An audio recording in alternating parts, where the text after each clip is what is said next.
આપણે મૂળ વાત કરવી છે શિક્ષણ અને કેળવણીની વચ્ચે, પણ એથી એ પહેલાંની વાત કરવી છે મારે કે તમને યુનેસ્કોનો એક ડેફિનેશન છે, એની એક વ્યાખ્યા છે કે દુનિયામાંથી કયા 5 એવા ક્ષેત્ર છે કે જ્યાંથી તમને જ્ઞાન મળે છે. સૌથી પહેલું જ્ઞાન તમને મળે છે તમારી માતાની પાસેથી. એટલા માટે કે જ્યારે તમે જન્મ લ્યો ને પછી આ જ્ઞાન મળવાની શરૂઆત થાય. પણ તમે જન્મ તો 9 મહિના પહેલાં માતાના ઉદરની અંદર લઈ લીધો છે, અને એ 9 મહિનાની અંદર બાળક જ્યારે 4-5 મહિનાનું અંદર થઈ જાય ત્યારે એ સ્વાદ પારખતું થાય, એ સુગંધ પારખતું થાય, એ અવાજ સાંભળતું થાય, એ મ્યુઝિક સાંભળતું થાય, એ અમુક સમયની સાથે સૂતું, અમુક સમયની સાથે જાગતું થાય.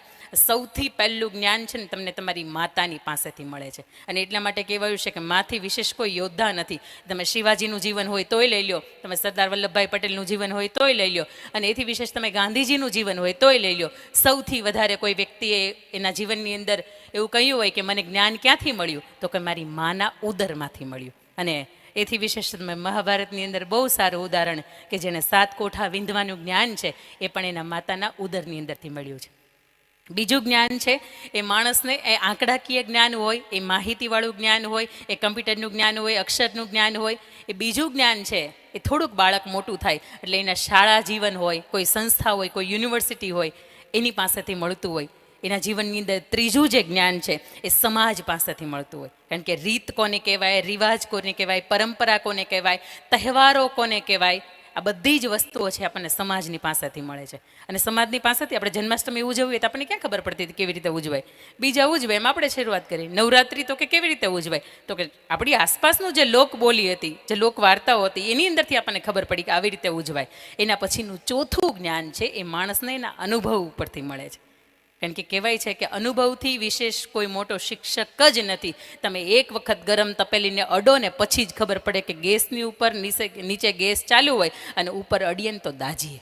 નાના બાળક હોય ને એને આપણે કહીએ ને તો એમ કે મમ્મી 2 તપેલી સરખી જ છે, કેમ ખબર પડે કે ગરમ છે? પછી એને કેવું પડે કે તું હળવેકથી આમ અડે થોડુંક એવું, એટલે ખબર પડશે કે ગરમ છે કે ઠંડી છે.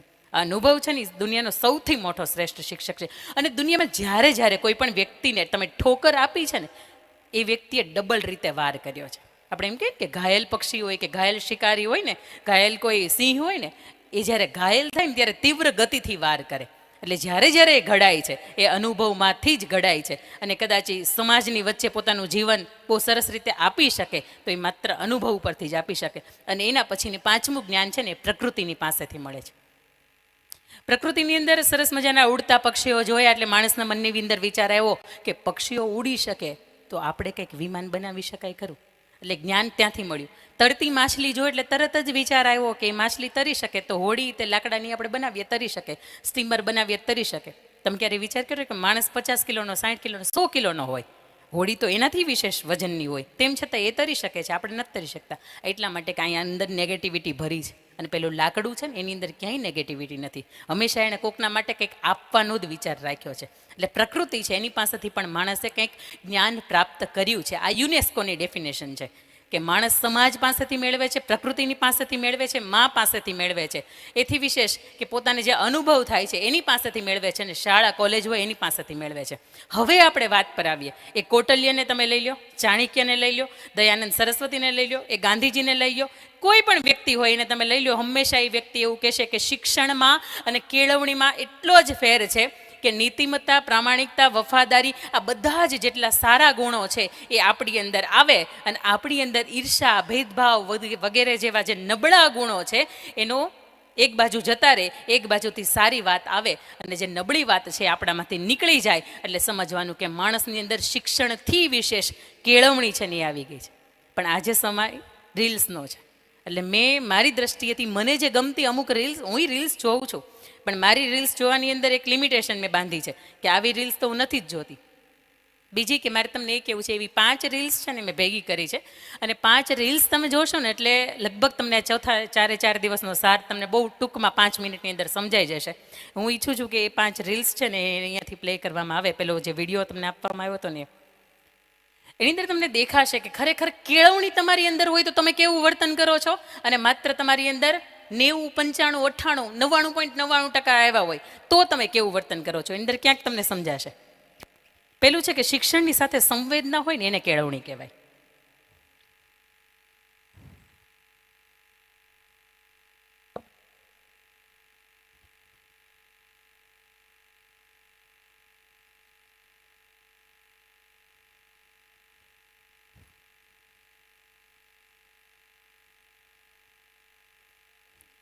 વોલ્યુમ કરજો. બીજા કોકના દુઃખની અંદર દુઃખી થઈ ને પણ એને સાથ આપીએ ને એનું નામ કેળવણી છે. चलो सब इसके लिए तालियां बजाओ. बस बस बस बस. लगता है आज बापू ने कुछ नहीं बताया. क्यों? नहीं बापू चल बसे, कल से हमेशा वक्त पे आऊंगा मैं. ਚੰਦਰੇ ਗਰੀਬੀਆਂ ਦੇ ਦਿਨ ਸੀ ਬਾਲੇ ਦੀਆਂ ਛੱਤਾਂ ਲੇਪ ਮਿੱਟੀ ਦਾ પહેલા માને પ્રાથમિકતા દઉં છું. अरे यार तेरी मम्मी को कॉल आ रहा है, ले बात कर ले. अरे काट दे काट दे.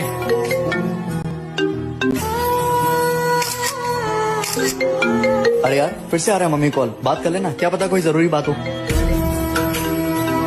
हेलो. अरे यार आपको कितनी बार समझाया कि जब भी मैं दोस्तों के साथ होता हूँ मेरे को कॉल करके परेशान मत किया करो. कॉल रखो. ऊंचा है भवन ऊंचा मंदिर ऊंची. ये ले. और हाँ वो ना अभी तेरी गर्लफ्रेंड का भी कॉल आया था तो मैंने काट दिया था. अरे यार भाई तू पागल वागल है कि तेरे को पता नहीं कि मेरे से कितना प्यार करती है वो, कितनी फिक्र कर रही होगी मेरी. फिकर. बात भी अबे साले तुझे आज पाल पोस के इतना बड़ा करा है जिस माँ ने, उसका कॉल आना तुझे परेशान कर रहा है. और जो तेरा 2 दिन का प्यार है वो तेरे को कॉल कर रही है तो तुझे लग रहा है कि वो तेरी फिक्र करती है. अगर तुझे अपने प्यार पे इतना ही भरोसा है ना तो रुक.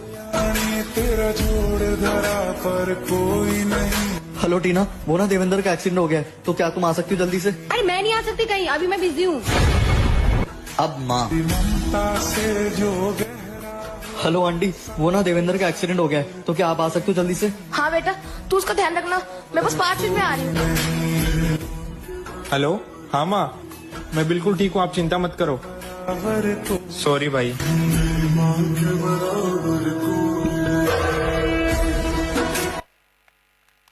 અને છેલ્લી વાત કે સાચી કેળવણી જો તમારી અંદર હોય ને તો એ તમને નમતા શીખવે છે.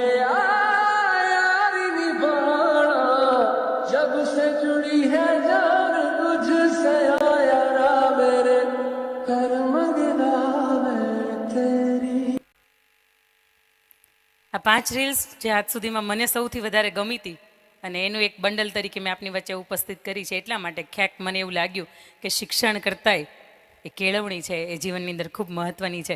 પણ તમે કોઈ પણ દીકરીનો જ્યારે બાયોડેટા આવતો હોય કોઈ દીકરાનો કોઈ દીકરી માટે તો એની અંદર લખ્યું હોય કે કદાચ બોર્ડ રેન્કર હતો, ટોપ રેન્કર હતો, ગોલ્ડ મેડાલિસ્ટ છે, સિલ્વર મેડાલિસ્ટ છે, પણ એની અંદર એ ટકાવારી છે ને એ શિક્ષણથી કાઢી શકાય.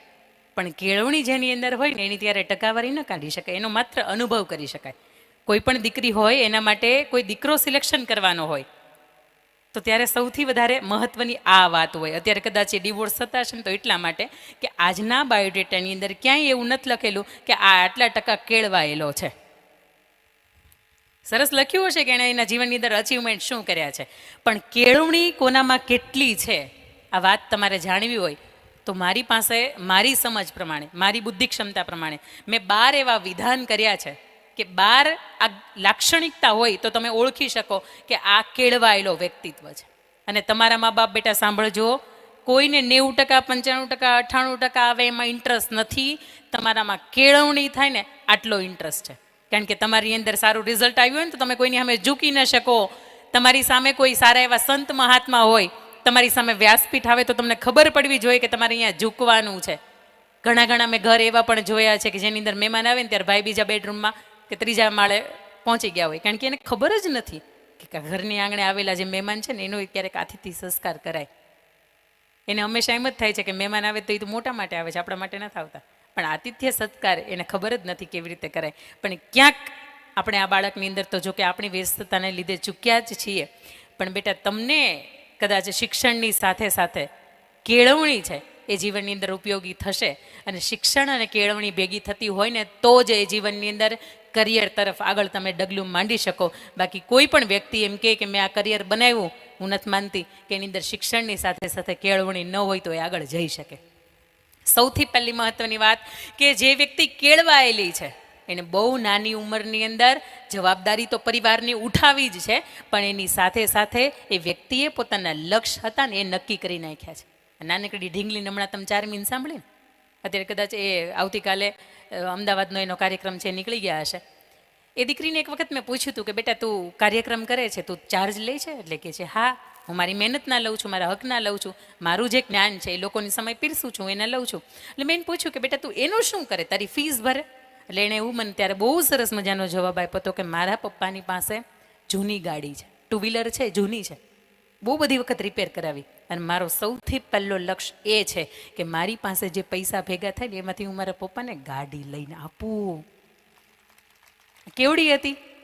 ઘણી વખત આપણને એવું થતું હોય કે મોટી મોટી વાતો જ કરે છે, વાતો નહીં, એના જીવનની અંદર એ આચરણ પણ કરતા હોય, અને જેના લક્ષ્ય નાનપણથી નક્કી થઈ ગયા હોય ને એને એના જીવનની અંદર કરિયર બનાવવાની મજા આવે. અને એવા વ્યક્તિઓના જ લક્ષ્ય નાનપણથી નક્કી થયા હોય કે જેને એના મા બાપનું કંઈક માનવામાં રસ હોય.